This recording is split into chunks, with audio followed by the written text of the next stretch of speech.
एक सुबह मैं नींद से उठता हूँ, हाथ में कॉफ़ी का कप लेता हूँ और टिंग टिंग टिंग टिंग मेरे मोबाइल में एक नोटिफिकेशन आती है। वो था एक मेल। जब मैं मोबाइल देखता हूँ, मेल का सब्जेक्ट होता है an important notification regarding the organizational realignment. मेरा दिल तेज़ धड़कने लगता है, धक धक धक धक। क्यों? जब मैं अंदर जाता हूँ, वो बड़ा मेल पढ़ता हूँ, सोफिस्टिकेटेड पॉलिश्ड लैंग्वेज में लिखा था कि due to organizational restructuring and workforce optimization your role has been impacted and we are really thankful for your great contribution in our company. We are deeply grateful but your role has been impacted. मतलब सीधी तरीके से कहा जाए, मतलब मुझे लात मार के कंपनी के बाहर निकाला गया है। लेकिन पॉलिश्ड सिंपल लैंग्वेज कुछ और कहानी बयां करती है ना। सीधी सीधी ये बात क्यों नहीं बताई जाती कि आपको कंपनी से फायर किया है। एटलीस्ट अगर हमें क्लैरिटी आती है तो हम पहले से तैयार रहते हैं कि आगे क्या करना है। But this was a polished corporate English language and which has broken lot of hearts, isn't it. मतलब जब मैं उस मेल को पढ़ रहा था, मुझे समझ में आया कि मुझे कंपनी ने निकाला नहीं तो मुझे ऑप्टिमाइज किया गया है। अब कॉर्पोरेट सेक्टर में अगर कोई स्टार्टअप फेल होता है तो उसको फेलियर नहीं कहा जाता, उसको कहा जाता है पिवोटिंग, है ना। अगर जिम्मेदारी निभाई जाती है तो इसको जिम्मेदारी का, रिस्पॉन्सिबिलिटी का निभाना नहीं कहा जाता, उसको कहा जाता है अडल्टिंग, है ना। एम्प्लॉय कंपनी से निकाला नहीं जा रहा है, वहाँ पे क्या हो रहा है, तो एक पार्टनर डीएक्टिवेट हो रहा है। इसका मतलब सच नहीं बदल जा रहा है। क्या बदल रहा है, तो बस शब्द, अल्फाज, वही पॉलिश्ड, सोफिस्टिकेटेड, लेकिन दर्द उतना ही गहरा, शायद पहले से ज़्यादा। एक भी जगह पे नहीं दिख रहा है कि आपको नौकरी से निकाला गया है। कोई सख्ती नहीं, कोई हार्ड वर्ड्स का यूज़ नहीं, कोई नाराज़गी नहीं, बस यूज़ की है एक पॉलिश्ड, सोफिस्टिकेटेड, एक कॉर्पोरेट इंग्लिश। और तभी मेरे दिमाग में एक खलबली मच जाती है और बहुत सारे सवाल, उसमें से एक महत्वपूर्ण सवाल जो मेरी वीडियो की हेडिंग भी होगी कि यू से it best when you don't say it at all. मतलब आप तब सबसे अच्छी बात कहते हैं जब आप अपना मुंह बंद रखते हैं, कुछ बोलते ही नहीं।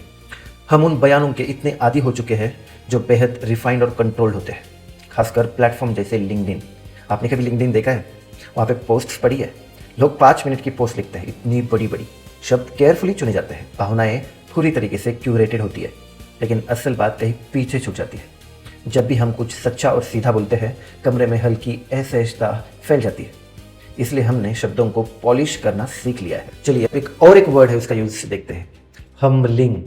पहले हम्बलिंग ये शब्द है, जब कोई फेल हो जाता था तब उसका ईगो तोड़ने के लिए ये जो वर्ड है वो यूज़ किया जाता था। लेकिन आजकल ये वर्ड कहीं भी यूज़ हो रहा है। मतलब अगर सफल भी हो जाए, किसी को प्रमोशन मिलता है, किसी को अवार्ड मिलता है, तो स्टेज पे जाके क्या बोलता है कि I am deeply humbled by this honour, by this award, by this medal, isn't it. यह विनम्रता नहीं है, यह एक स्ट्रैटेजी है, यह एक केयरफुली प्रैक्टिस्ड एक्सप्रेशन है। मतलब साफ है, मैं सफल हूँ लेकिन मैं दिखाऊंगा कि भाई मैं हम्बल हूँ। यह ह्यूमिलिटी नहीं, यह एक रेपुटेशन की मैनेजमेंट है। पहले कंपनियां सीधा सीधा कहती थी कि we are laying off employees. अब क्या होता है, कंपनियां कहती है कि we are rightsizing, it's workforce optimization, it's strategic restructuring. और मेरे फायरिंग मेल में भी यही लिखा था। कोई ये नहीं कहता कि हम गलत थे, हमने गलत अनुमान लगाया या हम नुकसान में हैं। यह एक डैमेज कंट्रोल लैंग्वेज है। भाषा अब दर्द कम करने का उपकरण है, सच्चाई छिपाने का नहीं। और इसे कहा जा सकता है कि इट्स अ कॉस्मेटिक सर्जरी। चलिए अब GCC, ग्लोबल कैपेबिलिटी सेंटर, इसकी बात करते हैं। पहले होता ये था कि इस सेंटर में जो भी वर्क फोर्स आता था, लेबर फोर्स आता था, जो पहले से मार्जिनलाइज्ड है, जिनमें पहले से स्किल्स की कमी है, उनको स्किल्स की ट्रेनिंग दे देना। जो गवर्नमेंट देता है, कभी कभार कोई कॉर्पोरेट को लिंक करता है और कॉर्पोरेट उसको ट्रेनिंग दे देता है। और ये तो हमारे संविधान में भी लिखित है। मतलब that's a fundamental duty of the government.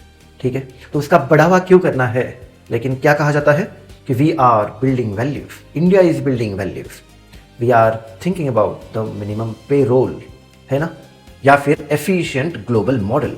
अगर काम वही है, परफॉर्मेंस वही है, तो फिर इसे वैल्यू बिल्डिंग क्यों कहा जा रहा है? यह एक सस्ती लेबर है, लेकिन शब्दों ने उसे स्ट्रेटेजिक ब्रिलियंस बना दिया। बिजनेस डूब जाता है, ठीक है, नहीं चलता, तो हम क्या कहते हैं कि वी आर पिवोटिंग। फेलियर का टैग नहीं लगाते उसको। पिवोटिंग मतलब बस हमने हमारी जो रणनीति है वो चेंज कर दी है। लेकिन बिजनेस तो फेल हुआ ना, यही हकीकत है। तो शब्द बदल दिए जा सकते हैं, लेकिन क्या हकीकत बदली जा सकती है? यू नो व्हाट, ये जो प्योर शब्द है ना, वो बास्केटबॉल से आया है। मतलब एक पैर पर टिक कर दिशा बदलना। स्टार्टअप कल्चर ने इसे ऐसा बना दिया है कि फेलियर शर्मनाक नहीं लगे, इन्वेस्टर्स घबराए नहीं इन्वेस्टमेंट करने से, और फाउंडर की जो इमेज है वो बहुत स्ट्रांग रहे। मान लीजिए आपने एक ऐप बनाई है, ठीक है, एक ऑनलाइन प्लेटफॉर्म, जहाँ पे 6 महीने के बाद यूज़र्स वहाँ पे आते नहीं हैं। इनफैक्ट जो पहले यूज़र्स थे वो वहाँ से निकलने लगते हैं। मतलब आपकी जो ऐप का जो परफॉर्मेंस है वो डाउन होने लगता है। आपको फेलियर सीधा सीधा सामने दिखाई दे रहा है, लेकिन आप क्या बोलते हो कि वी आर स्ट्रेटेजिकली पिवोटिंग। मतलब हमारा जो फेलियर है वो छुपाने के लिए हम एक ऐसा सेंटेंस का इस्तेमाल करते हैं कि जैसे कि हम कोई स्ट्रेटेजी बनाई थी, और यही हमारा विजन था कि एक स्टेज पे आने के बाद हम हमारी दिशा बदलेंगे, लेकिन हम फेल नहीं हुए। और बस इसी की वजह से जो कम्युनिटी में जो हमारी इमेज है वो टिकी रहती है। आज delivery boys, cab drivers, freelance designers, उन्हें एम्प्लॉई नहीं कहा जाता, उन्हें कहा जाता है delivery partner, ride partner. Employee होने का मतलब होता है फिक्स्ड सैलरी मिलना, प्रोविडेंट फंड मिलना, मेडिकल बेनिफिट्स मिलना, जॉब सिक्योरिटी मिलना, है ना। पार्टनर कहलाने का मतलब आप टेक्निकली इंडिपेंडेंट है। कंपनी कह सकती है आप हमारे परमानेंट कर्मचारी नहीं है, और झटके से उनको कंपनी के बाहर भी निकाल सकती है। मान लीजिए एक ओला कैब ड्राइवर है जो दिन में 12 घंटे राइड करता है ना, और उस ऐप का जो एल्गोरिदम है वो डिसाइड करता है कि उसका टाइम क्या होगा, मैप क्या होगा, उसके इंसेंटिव्स क्या क्या होंगे, है ना, सब कुछ। लेकिन कंपनी को पूछा जाए तो कंपनी बोलती है कि that cab driver is our partner, all the cab drivers are our partners. अगर पार्टनर्स है तो जो रिमोट है, चाबी है, वो आपके हाथ में क्यों है? एक स्विट्जरलैंड से लिंग्विस्ट आते हैं, उनका नाम है फर्डिनेंड। उन्होंने एक जिक्र किया है, उन्होंने कहा था कि शब्द और वास्तविकता का संबंध जो होता है ना, वो पूरा विरोधी होता है, आर्बिट्री होता है। हमारे समय ने इस विचार को चरम पर पहुंचा दिया है। अब जो शब्द है वो वास्तविकता को नहीं बताते हैं, उसे बस रिमॉडल करते हैं, रीशेप करते हैं। देखो, हमारे जो शब्द है वो इसलिए नहीं बदलते कि पूरी दुनिया बदली है, हम बस वे इसलिए बदलते हैं क्योंकि जो रियलिटी है उसका हमें सामना करने से डर लगता है। हम चाहते हैं कि महत्वाकांक्षा भी, नैतिकता भी, मुनाफा भी और संवेदनशीलता भी, जब यह संतुलन नहीं बनता हम नया शब्द बना लेते हैं। इसलिए मैं कहता हूं कि यू से it best when you don't say something at all. इसका मतलब होता है कि कभी कभी जो आपका मौन है वही सबसे बड़ी सच्चाई सबके सामने प्रकट करता है। बस this was all from the video guys. अगर आपको कुछ कहना है तो नीचे कमेंट्स में अपनी राय जरूर दे सकते हो। See you in the next video.